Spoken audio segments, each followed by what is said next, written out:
رب اشرح لي صدري ويسر لي امري واحلل عقدة من لساني يفقهوا قولي.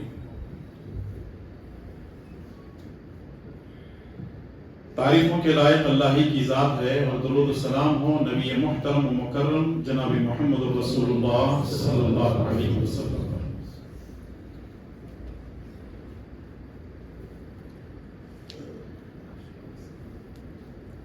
محترم حاضرین و حاضرات،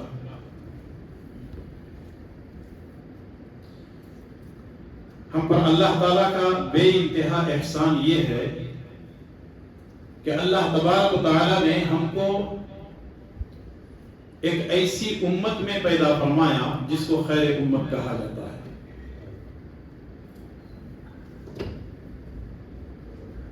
اور ایک ایسے نبی کی امت میں سے پیدا فرمایا جن کا مقام، جن کا مرتبہ، جن کی شان، جن کی عظمت اللہ تبارک و تعالیٰ نے اپنے کلام مجید کے اندر بیان فرمائی ہے.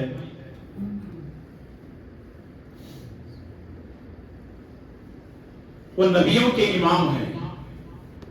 اللہ تبارک و تعالیٰ نے ان کو کچھ تحفے تحائف دینے کے لیے اپنے پاس ساتوں آسمانوں کے اوپر بلایا.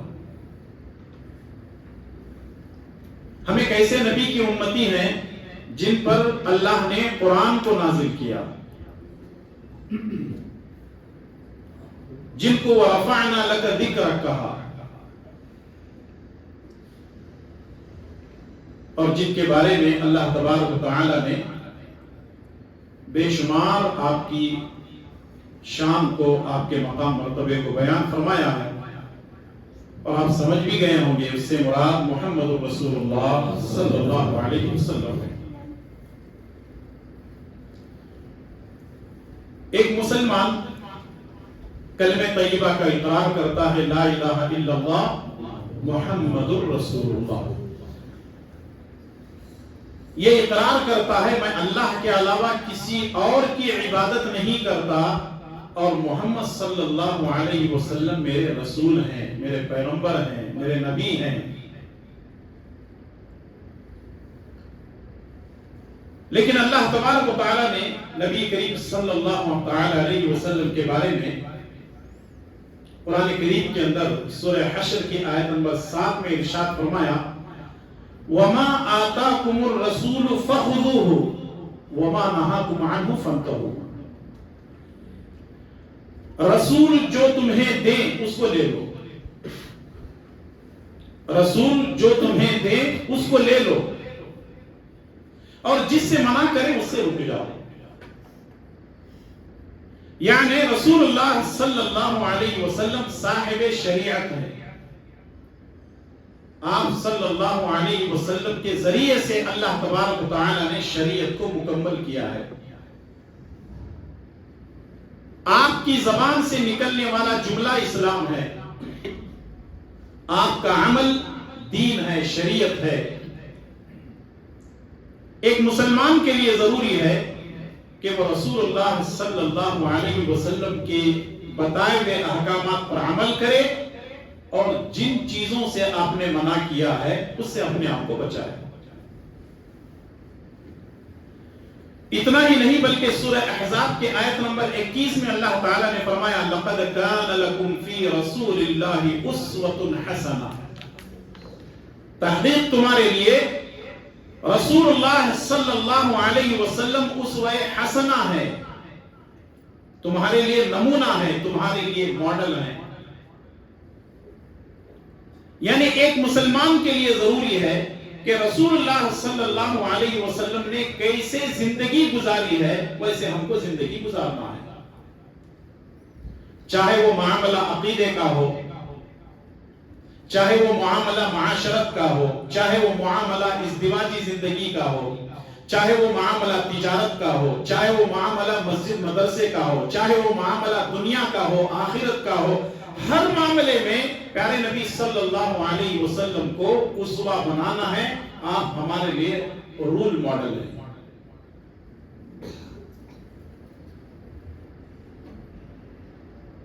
رسول اللہ صلی اللہ علیہ وسلم جب اس دنیا سے جا رہے تھے تو آپ نے اپنی امت کو ایک تاکید کی ہے.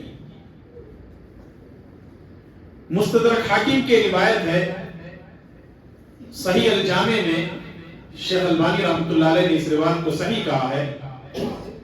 عن ابی ہریرہ رضی اللہ تعالی عنہ قال قال رسول اللہ صلی اللہ علیہ وسلم انی قد ترکت فیکم شیئین لن تضلوا بعدہما کتاب اللہ و سنتی. ابو ہریرہ رضی اللہ تعالی عنہ فرماتے ہیں رسول اللہ صلی اللہ علیہ وسلم نے فرمایا انی قد ترکت فیکم شیئین، میں تمہارے درمیان دو چیزیں چھوڑ کر جا رہا ہوں. میں تمہارے درمیان دو چیزیں چھوڑ کر جا رہا ہوں، لن تضلوا بعدہما، اس کے بعد تم گمراہ ہو ہی نہیں سکتے. کب؟ جب تک تم ان دونوں چیزوں کو پکڑے رہو گے کبھی تم گمراہ نہیں ہو سکتے. وہ دو چیزیں کون سی ہیں؟ کتاب اللہ و سنتی. ایک ہے اللہ کی کتاب قرآن مجید اور دوسرے ہے میری سنت. آج کے درس میں ہم یہ جاننے کی کوشش کریں گے کہ سنت کسے کہتے ہیں، سنت کا مقام اور مرتبہ کیا ہے، سنت کی فضیلت اور اس کی اہمیت کیا ہے، سنت کی کتنی قسمیں ہیں. ان تمام چیزوں کو جاننے سے پہلے یہ ہم جانتے ہیں کہ سنت کا لغوی معنی کیا ہے. یعنی اگر آپ سنت کو ڈکشنری میں دیکھیں گے تو آپ کو کیا معنی ملے گا؟ سنت کا معنی ہے طریقہ. سنت کا معنی ہے طریقہ، یا ایک دوسرا معنی ہے سنت کا راستہ. سنت کے معنی ہے طریقہ اور راستہ. اس کی دلیل صحیح بخاری اور صحیح مسلم کی روایت ہے. عبداللہ بن مسعود رضی اللہ تعالیٰ عنہ فرماتے ہیں رسول اللہ صلی اللہ علیہ وسلم نے فرمایا لا تقتل نفس ظلما الا كان على ابن آدم الاول كفل من دمها لانه اول من سن القتل. صحیح بخاری اور صحیح مسلم کی روایت. عبداللہ بن مسعود فرماتے ہیں رسول اللہ صلی اللہ علیہ وسلم نے فرمایا ناحق کسی کو قتل مت کرو، ناحق کسی کو قتل مت کرو.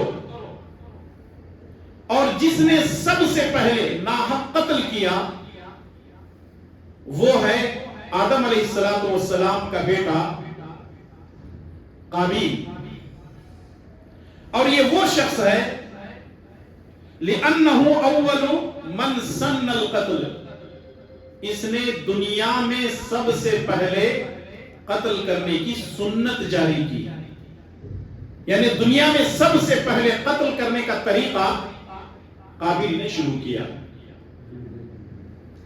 یہاں تک کہ اللہ کے نبی صلی اللہ علیہ وسلم فرماتے ہیں قیامت تک اس روئے زمین پر جتنے قتل ہوں گے، قیامت تک روئے زمین پر جتنے قتل ہوں گے اس کا 25% گناہ اللہ تبارک و تعالی آدم علیہ السلام کے بیٹے قابیل کے نام عمل میں لکھے گا. اللہ اکبر.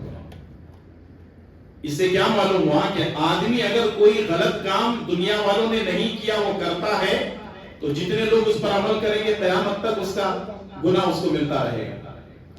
اگر اچھا کام کریں گے تو اس کا اجر و ثواب ملے گا. لِأَنَّهُ مَنْ سَنَّ الْقَتْلَ، سب سے پہلے قتل کو اسی نے شروع کیا اور یہ اسی کا طریقہ ہے، اسی کا راستہ ہے. تو یہ دلیل ہے کہ سنت کے معنی طریقہ ہے.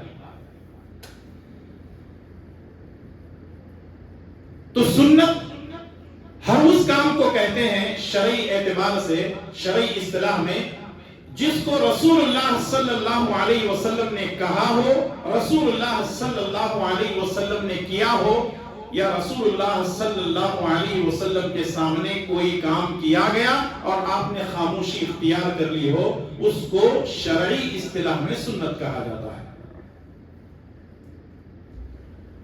سنت کو سمجھنے کے لیے اہل علم نے سنت کی 3 قسمیں بیان کی ہیں.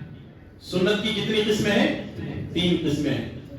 آج سیکھ کر کے جائیں گے اور انشاءاللہ تعالی اس کو یاد بھی رکھیں گے آپ. ٹھیک ہے؟ سنت کی کتنی قسمیں ہیں؟ 3 قسمیں ہیں.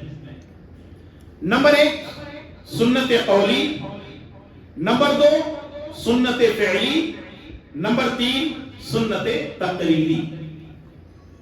پہلے ہم اس کو جانتے ہیں، پھر اس کے بعد دلیل۔ سنت قولی کس کو کہتے ہیں؟ قول کہتے ہیں، قال یقول قولا، قول کہتے ہیں کہنے کو، رسول اللہ صلی اللہ علیہ وسلم نے کہا ہو تو یہ کیا بن گئی ہمارے لیے؟ سنت قولی بن گئی۔ دوسرے ہے سنت فعلی، رسول اللہ صلی اللہ علیہ وسلم نے کچھ کیا ہو تو وہ چیز ہمارے لیے کیا بن گئی؟ سنت فعلی بن گئی۔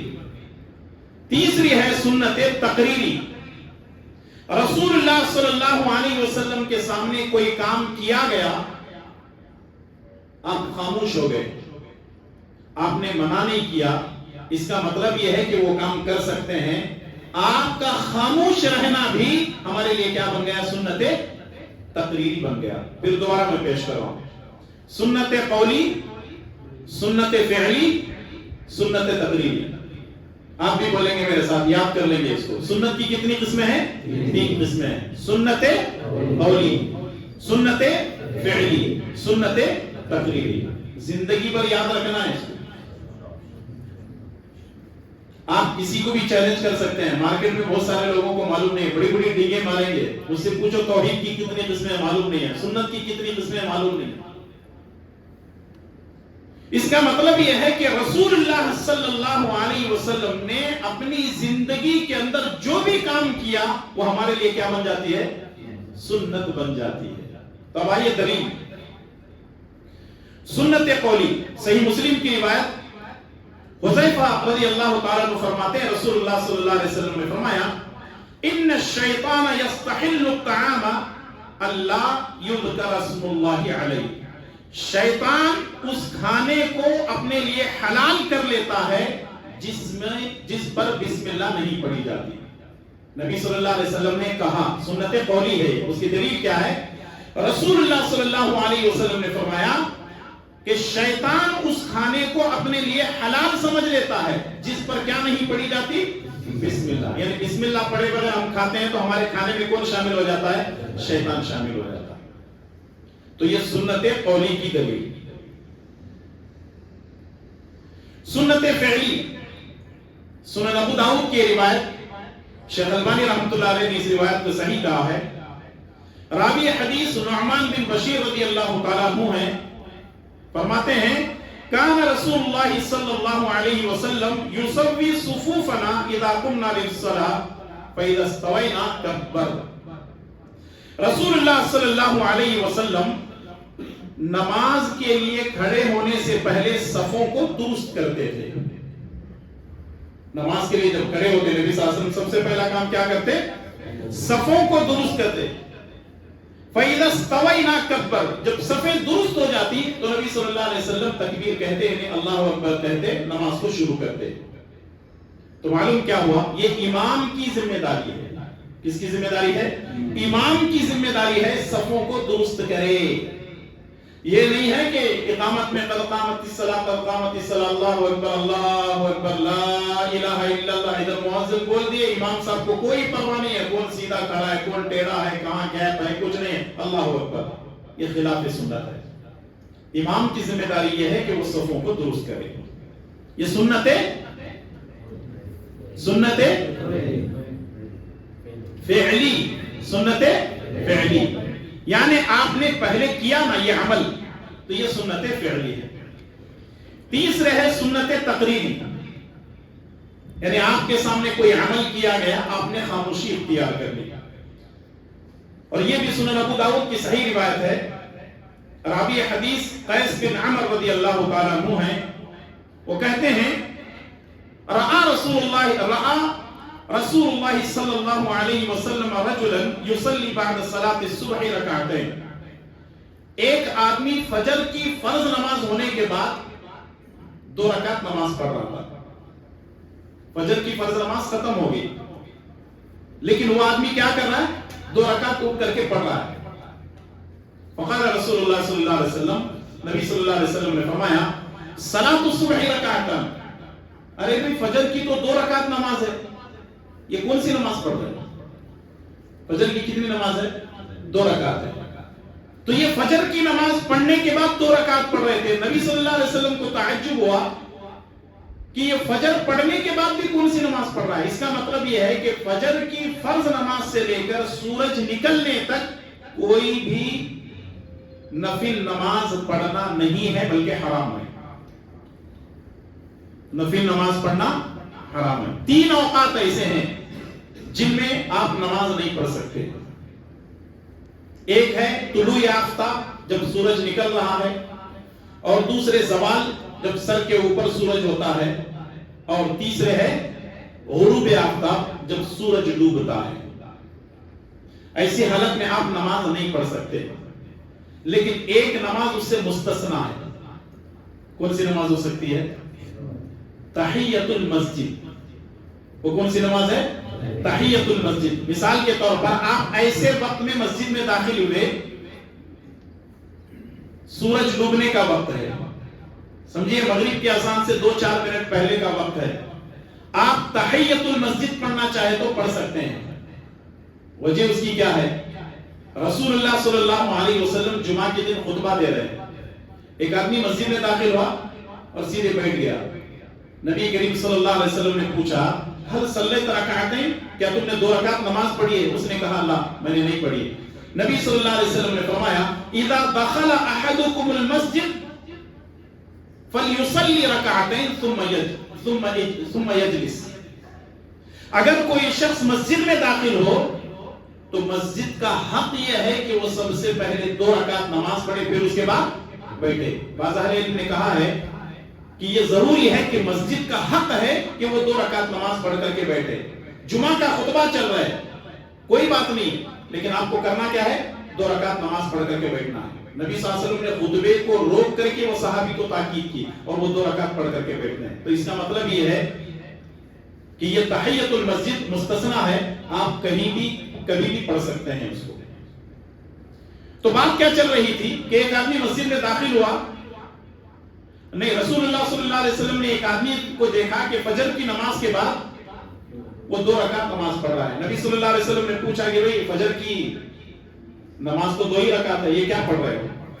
تو اس آدمی نے کہا فقال الرجل، اس آدمی نے کہا انی لم اکن صلیت الرکعتین اللتین قبلہما فصلیتہم الان.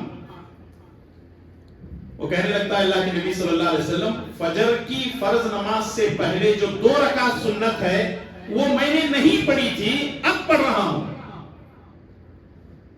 فسکت رسول اللہ صلی اللہ علیہ وسلم، نبی صلی اللہ علیہ وسلم خاموش ہو گئے. کیا معلوم ہوا مسئلہ؟ مسئلہ یہ معلوم ہوا، پہلی بات تو یہ ہے کہ فجر کی فرض نماز سے پہلے 2 رکعت سنت پڑھنا یہ رسول اللہ صلی اللہ علیہ وسلم سے ثابت ہے اور سنت مؤکدہ ہے. یہاں تک کہ فجر کی فرض نماز سے پہلے 2 رکعت سنت کے بارے میں نبی صلی اللہ علیہ وسلم نے فرمایا کہ وہ دنیا و ما فیہا سے بہتر ہے. کتنا بڑا مقام ہوگا جب فجر کی فرض نماز سے پہلے کی 2 رکعت سنت کا اتنا بڑا مقام ہے، تو فجر کی نماز جو آدمی جو ہے نرم گرم بستر کو چھوڑ کر کے اللہ کے خاطر وضو کر کے آتا ہے اور 2 رکعت نماز پڑھتا ہے تو اس کا کتنا بڑا اجر و ثواب ہوگا. لیکن ایک آدمی مسجد میں داخل ہوا اور جماعت چل رہی ہے، جماعت میں شامل ہو گیا، فجر کی فرض نماز پڑھ لیا، تو وہ چاہے تو فجر کی فرض نماز کے بعد سنت پڑھ سکتا ہے. لیکن یہ کام ہمیشہ نہیں ہونا چاہیے، آدمی اس کو معمول نہیں بنانا ہے. کبھی کبھی اگر ایسا ہو گیا تو ٹھیک ہے. تو اس سے یہ بات معلوم ہوتی ہے کہ رسول اللہ صلی اللہ علیہ وسلم کے سامنے وہ صحابی نے اپنا عمل بتایا تو نبی صلی اللہ علیہ وسلم خاموش ہو گئے. فسکت رسول اللہ صلی اللہ علیہ وسلم، نبی صلی اللہ علیہ وسلم خاموش ہو گئے. آپ کا خاموش ہونا ہمارے لیے کیا ہے؟ سنت تقریری ہے. تینوں دلیلیں سمجھ میں آ گئی. اب اس بات پر رک کر کے تھوڑی بات میں کہنا چاہتا ہوں، وہ یہ ہے بعض مسجدوں میں فجر کی فرض نماز ہو رہی ہے اور پیچھے مقتدی نماز پڑھتے رہتے ہیں. اس کا مطلب یہ ہے فجر کی فرض نماز ہوتے ہوئے کوئی سنت نہیں ہے. ایک حدیث ہے، اس حدیث کو آپ سمجھیں. رسول اللہ صلی اللہ علیہ وسلم فرماتے ہیں اذا اقیمت الصلاۃ لا صلاۃ الا المکتوبہ. جب فرض نماز ہو رہی ہو، فرض نماز کے ہوتے ہوئے کوئی نماز نہیں. مثال کے طور پر آپ سمجھیے کہ مسجد میں داخل ہوئے اور آنے کے بعد آپ رکعت باندھ کر کھڑے ہو گئے. سنت 2 رکعت آپ پڑھ رہے ہیں لیکن ٹائم آپ نے دیکھا نہیں, ٹائم کو آپ نے فالو نہیں کیا. ٹائم 1 منٹ ہے, 2 رکعت پڑھنے کے لیے 2-2.5 منٹ تو چاہیے. آپ رکعت باندھ کر کے کھڑے ہو گئے, اقامت شروع ہو گئی, تو آپ نماز مکمل کریں گے اپنی سنت یا توڑ کر کے جماعت میں ملیں گے؟ کیا کریں گے؟ جماعت. آپ جو نماز الگ سے پڑھ رہے ہیں سنت, اس کو توڑیں گے اور توڑنے کے بعد جماعت میں شامل ہو جائیں گے. کیوں؟ اذا اقیمت الصلاۃ لا صلاۃ الا المکتوبہ, فرض نماز کے ہوتے ہوئے کوئی نماز نہیں. اب جو لوگ یہ کہتے ہیں, اب یہاں اعتراض سنیے, کچھ لوگ کیا کہتے ہیں, امام کے پیچھے سورہ فاتحہ نہیں پڑھنا چاہیے, اور کہتے کیا ہے کہ امام کے پیچھے سورہ فاتحہ پڑھنا نہیں ہے, بلکہ وہ قرآن کی آیت پیش کرتے ہیں, جب قرآن کریم کو پڑھا جائے تو خاموشی سے سنو. اذا قرئ القرآن فاستمعوا له وانصتوا, جب قرآن پڑھا جائے تو اس کو سنو اور خاموش رہو. اور اعتراض یہ بھی ہے کہ جب امام قرآن پڑھ رہے ہیں آپ کو سورہ فاتحہ پڑھنا نہیں. ہم یہ کہتے ہیں کہ نہیں, نبی کی سنت ہے سورہ فاتحہ پڑھنا ہی پڑھنا ہے, کیونکہ سورہ فاتحہ پڑھے بغیر نماز نہیں ہوتی. اب جو لوگ یہ اعتراض کرتے ہیں کہ امام اگر قرات کر رہے ہیں تو سورہ فاتحہ پڑھنا نہیں ہے, اب امام صاحب سورہ فاتحہ بھی پڑھ رہے ہیں اور دوسری سورتیں بھی پڑھ رہے ہیں, اور آپ آ کر کے پیچھے جو سنت پڑھ رہے ہیں, کیا اس میں آپ سورہ فاتحہ نہیں پڑھتے؟ ارے بولو جی. اور دوسری سورت پڑھتے کہ نہیں؟ تو پھر یہ وہاں حدیث لاگو کیوں نہیں ہوتی؟ اصل مسئلہ یہ ہے, یہاں مسلکوں کا مسئلہ آتا ہے. جب بات سنت پر آ کر کے روکتی ہے تو ساری چیزیں فیل ہو جاتی ہیں, اور عمل ہوگا کس پر؟ پیارے نبی جناب محمد رسول اللہ صلی اللہ علیہ وسلم کی سنت پر. الحمدللہ ہمارا جو عمل ہے وہ پیارے نبی صلی اللہ علیہ وسلم کی سنت پر ہے. سنت کیا ہے؟ جب جماعت ہو رہی ہو تو کوئی نماز نہیں, نہ سنت نہ نفل نہ کوئی بھی. یہاں تک کہ اگر آپ کی فرض بھی چھوٹی ہوئی, آپ فرض بھی جو ہے پیچھے پڑھ رہے ہیں تو آپ اس کو توڑ دیں گے. سنت بھی ہے توڑ دیں گے, آپ کی نفل نماز بھی ہے توڑ دیں گے, آپ آ کر کے جماعت میں شامل ہو جائیں گے. تو اس سے یہ بات معلوم ہوتی ہے کہ فرض نماز ہوتے ہوئے کوئی نماز نہیں ہے. اگر فجر کی فرض نماز اگر آپ کو اس سے پہلے کی 2 رکعت سنتیں چھوٹ گئی ہیں, اگر کوئی آدمی فجر کی فرض نماز کے بعد 2 رکعت سنت پڑھنا چاہتا ہے تو صرف وہی پڑھ سکتا ہے, باقی کسی کو اجازت نہیں ہے. اور نبی صلی اللہ علیہ وسلم خاموش ہو گئے. خاموش رہنا سنت تقریری ہے. اگر وہ غلط ہوتا تو نبی صلی اللہ علیہ وسلم روکتے کہ نہیں روکتے؟ روکتے. لیکن خاموش ہو گئے, اس کا مطلب وہ ہمارے لیے سب سے بڑی دلیل ہے. تو 3 چیزیں سمجھ میں آ گئی دلیلوں کے ساتھ. اب آپ بولیے سنت کی کتنی قسمیں ہیں؟ 3 ہیں. پہلی سنت سنت قولی, دوسری ہے سنت فعلی, تیسری ہے سنت تقریری. سنت قولی کس کو کہتے ہیں؟ آپ نے کہا ہو. سنت فعلی کس کو کہتے ہیں؟ آپ نے کیا ہو. اور سنت تقریری کا مطلب کیا ہے؟ آپ کے سامنے کوئی عمل کیا گیا اور آپ خاموش ہو گئے, اس کو کہتے ہیں سنت تقریری. ماشاءاللہ یاد ہوگی باتیں آپ کو. اللہ تعالیٰ ہم کو نبی کی سنتوں پر عمل کرنے کی توفیق عطا فرمائے, آمین. سنت پر عمل کرنے کا فائدہ کیا ہے, اس کی فضیلت کیا ہے؟ صحیح بخاری کے حوالے سے یہ حدیث ہے, ابو ہریرہ رضی اللہ تعالی عنہ اس حدیث کے راوی ہیں. رسول اللہ صلی اللہ علیہ وسلم نے فرمایا کل امتی یدخلون الجنہ, کل امتی یدخلون الجنہ الا من ابا, میری امت کا ہر فرد جنت میں داخل ہوگا. الا من ابا, مگر وہ جو جنت میں خود جانے سے انکار کر دے. میری امت کا ہر فرد کہاں داخل ہوگا؟ جنت میں داخل ہوگا. الا من ابا, مگر وہ جو خود جنت میں جانے سے انکار کر دے, میں نہیں جنت میں جاتا. صحابہ کرام نے پوچھا یا رسول اللہ ومن یابا, اللہ کے نبی صلی اللہ علیہ وسلم کون ہے وہ شخص جو جنت میں جانے سے انکار کر بیٹھے. تو رسول اللہ صلی اللہ علیہ وسلم نے فرمایا من اطاعنی دخل الجنہ ومن عصانی فقد ابا. جس نے میری اطاعت کی وہ جنت میں داخل ہوگا اور جس نے میری نافرمانی کی وہ جہنم میں داخل ہوگا. کہاں جانا چاہتے ہیں آپ؟ جی جہنم میں تو نہیں جائیں گے نا انشاءاللہ. کہاں جانا چاہیں گے؟ جنت میں. اللہ تعالیٰ سے دعا ہے کہ اللہ تعالیٰ جس طریقے سے ہم یہاں بیٹھے ہیں اللہ ہم کو جنت میں بھی بیٹھنے کی توفیق نصیب فرمائے. اللہ تعالیٰ رسول اللہ صلی اللہ علیہ وسلم کی رفاقت، رسول اللہ صلی اللہ علیہ وسلم کی شفاعت ہم تمام کو نصیب فرمائے اور نبی کی سنتوں پر ہمیں عمل کرنے کی توفیق نصیب فرمائے. آمین. باتیں بہت زیادہ ہیں، اپنی بات کو میں یہیں پہ روک لیتا ہوں، لیکن اصل بات جو آپ کے سامنے پیش کرنی ہے وہ یہ ہے، ذرا سوچیں اور غور کریں. نبی کریم صلی اللہ علیہ وسلم کا اتنا بڑا مقام، اللہ تبارک و تعالی نے آپ کو ہمارے لیے اسوہ اور نمونہ بنا کر کے بھیجا ہے. اب آپ اندازہ لگائیں، ایک ہے نبی کا عمل اور دوسرے ہے امام کا قول، تو ہم کس کو اہمیت دیں گے؟ رسول اللہ صلی اللہ علیہ وسلم کے قول و عمل کو اہمیت دیں گے. ہاں اگر کسی امام کی بات رسول اللہ صلی اللہ علیہ وسلم کے قول و عمل سے ملتی ہے تو ہم اس کو مانیں گے، اور اگر نہیں ملتی ہے تو کسی بھی حالت میں نہیں مانیں گے.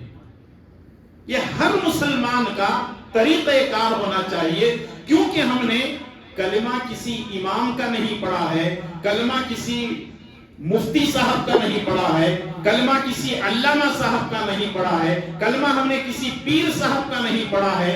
کلمہ ہم نے پڑھا ہے لا الہ الا اللہ محمد الرسول اللہ، کہ میرے اگر کوئی رسول اور نبی ہیں تو وہ اکیلے محمد الرسول اللہ صلی اللہ علیہ وسلم ہے.